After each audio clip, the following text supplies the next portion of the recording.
महाराष्ट्रातील भाजपची दुसरी यादी जाहीर। भंडारा गोंदियातून सुनील मेंढे, गडचिरोलीतून अशोक नेते यांना उमेदवारी, तर सोलापुरातून आमदार राम सातपुते यांना उमेदवारी जाहीर। उत्तर प्रदेशच्या मेरठ अरुण गोविल यांना उमेदवारी, तर हिमाचलच्या मंडीमधून कंगना रनौत आणि सुलतानपूरमधून मेनका गांधी यांना उमेदवारी।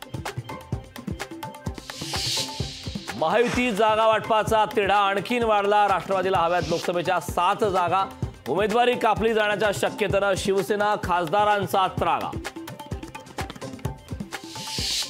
बारामतीचा तिढा सागरवर सुटण्याची शक्यता। हर्षवर्धन पाटलांना देवेंद्र फडणवीसांनी बोलावलं सागर बंगल्यावर। उपमुख्यमंत्री अजित पवार ही राहणार उपस्थित। मनसे लोकसभा लढवणार नाही, लोकशाही मराठीला सूत्रांची माहिती। काल झालेल्या बैठकीत मुख्यमंत्री शिंदेंनी आक्रमक भूमिका घेतल्याची माहिती।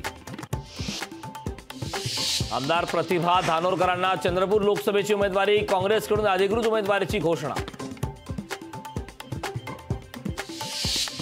विजय शिवतारे बारामतीतून अपक्ष लढण्यावर ठाम। 1 एप्रिलला प्रचाराचा नारळ फोडणार, तर 12 तारखेला 12 वाजता फॉर्म भरून सर्वांचे 12 वाजवणार, शिवतारेंचा निर्धार।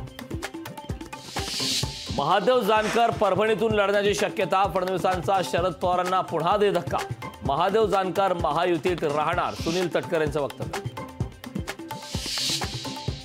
अमरावतीत बच्चू कडूंचा बंडाचा झेंडा। महायुतीच्या नवनीत राणांच्या उमेदवाराला बच्चू कडूंचं आव्हान। राणांविरोधकांची मोठ बांधण्याची बच्चू कडूंची तयारी।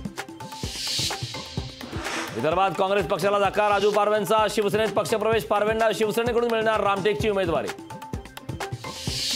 काँग्रेसचे माजी खासदार नवीन जिंदाल यांचा भाजपमध्ये प्रवेश। लोकसभा निवडणुकीपूर्वी भाजपमध्ये केला प्रवेश।